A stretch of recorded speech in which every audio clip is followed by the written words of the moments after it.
Ya, polisi menangkap 5 orang terduga teroris di Bekasi, Jawa Barat. 2 orang diantaranya tewas. Ya, penangkapan kelima terduga teroris tersebut terkait dengan perampokan toko emas di Tambora, Jakarta Barat 10 Maret lalu.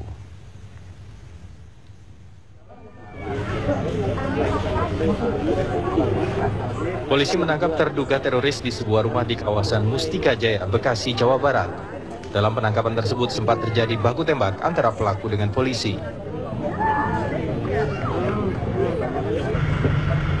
Polisi akhirnya berhasil melumpuhkan mereka, 2 diantaranya tewas. Dari lokasi penggerebekan, polisi menemukan 5 senjata api rakitan, 14 bom pipa, 34 butir peluru kaliber 9 mm, 2 sepeda motor, dan 1,3 kg emas.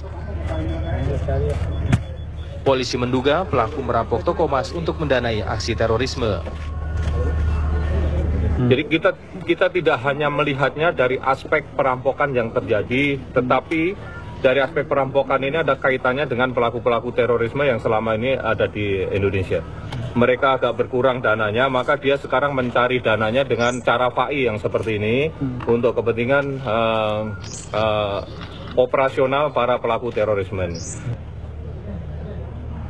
Dari 14 bom pipa yang sudah disiapkan terduga teroris, polisi meledakkan 1 bom diantaranya di lokasi penggerebekan. Kelima terduga teroris ini sempat melakukan aksi perampokan toko emas di Tambora, Jakarta Barat 10 Maret lalu dengan menggunakan senjata api dan melukai seorang pemilik toko emas. Dari Bekasi, Jawa Barat, Heriono, TV One mengabarkan. Ya, dalam kurun waktu kurang 1 pekan, polisi berhasil membekuk kawanan perampok toko emas di Tambora pada Minggu 10 Maret lalu. Dalam penggerebekan sepanjang Jumat pagi di beberapa lokasi, polisi menangkap 7 orang. 3 orang diantaranya ditembak mati. Dalam penggerebekan di Jalan Ibnu Sidin, Kelurahan Mustika Sari, Kecamatan Mustika Jaya, polisi menemukan berbagai barang bukti. Di antaranya 5 pucuk senjata api rakitan, 34 butir peluru, 1 kg emas, dan 12 bom rakitan dalam bentuk bom pipa. Dan dalam operasi penangkapan sepanjang Jumat pagi, polisi membekuk 7 orang pelaku, 3 orang diantaranya ditembak mati. Kuat dugaan para pelaku termasuk dalam jaringan teroris dan tengah melakukan penggalangan dana atau FAI untuk operasi mereka.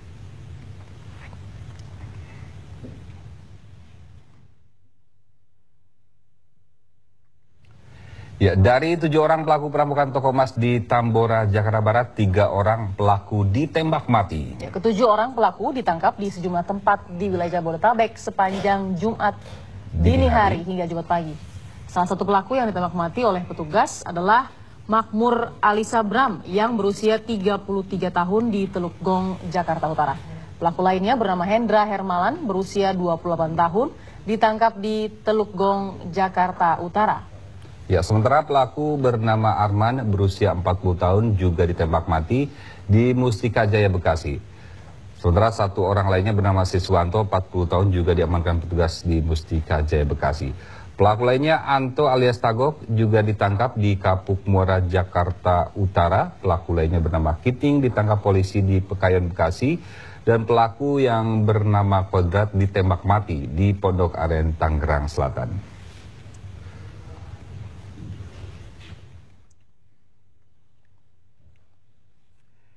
Dan informasi terbaru dari penangkapan pelaku perampokan toko emas, kita telah terhubung dengan Dharma Gunawan di Bekasi, Jawa Barat. Dharma, silakan informasi terbaru di sana.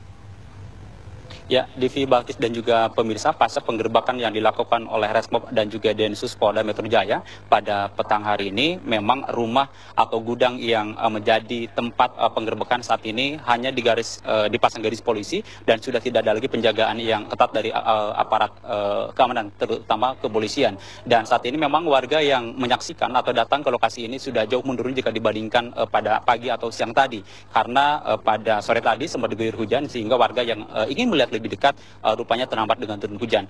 Dan seperti yang dikabarkan dari siang bahwa memang di lokasi gudang yang biasa digunakan oleh kedua tersangka berusaha furniture ini, bisa Anda lihat ini rupanya tidak seperti rumah tapi lebih pantas disebut gudang karena warga sekitar menyebutkan ini adalah sebagai gudang.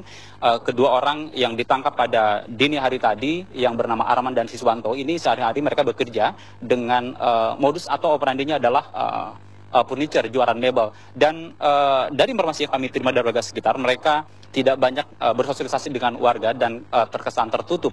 Dan warga juga tidak mengetahui lebih jauh terkait dengan sosok kedua orang ini yang sudah hampir setahun ini menyewa bangunan ini untuk dengan dalih bisnis furniture.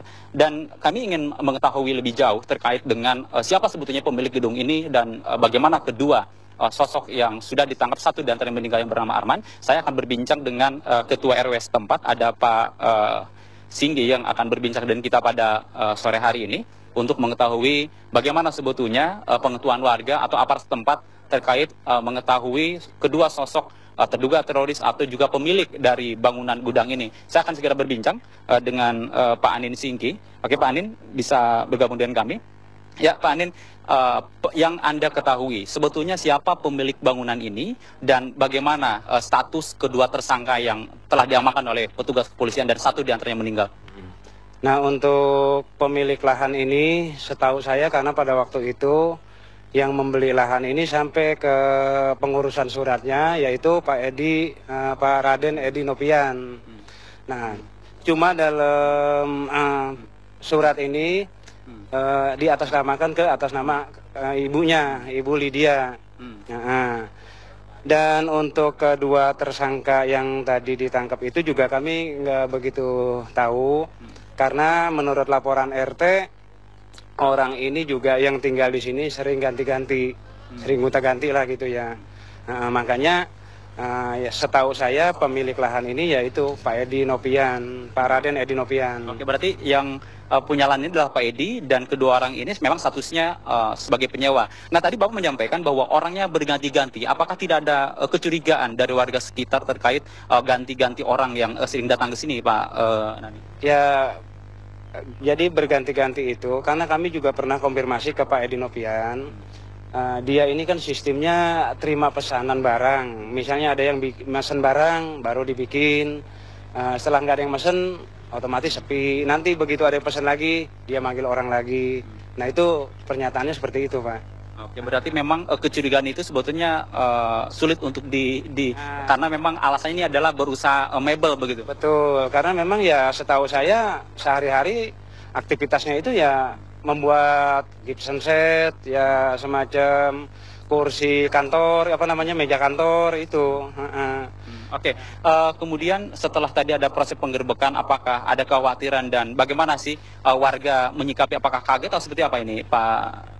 Ya, otomatis kaget, Pak. Saya sendiri juga sangat kaget sekali karena ya tidak menyangka gitu ya, yang kesehariannya ini ya termasuk Pak Edi ini kan berapa kali ketemu saya, ya termasuk orangnya juga ramah gitu ya, ya sering juga, bahkan dia juga sering makan di warung Pak RT Enjum, ya sering ketemu juga di situ, udah dia makan kita juga makan, ya dia juga nyapa saya, cuman tiba-tiba ada kejadian begini ya sangat kaget sekali, Pak. Oke, baik. Terima kasih Pak atas informasinya. Mudah-mudahan ini bisa membantu agar memang semua warga yang berada di manapun Anda berada tetap berhati-hati karena untuk mengidentifikasi orang yang terduga teroris ini sulit. Mereka berbaur dengan berbagai modus usaha atau yang mereka jalankan. Demikian informasi sementara yang bisa kami kabarkan. Kita kembali ke studio.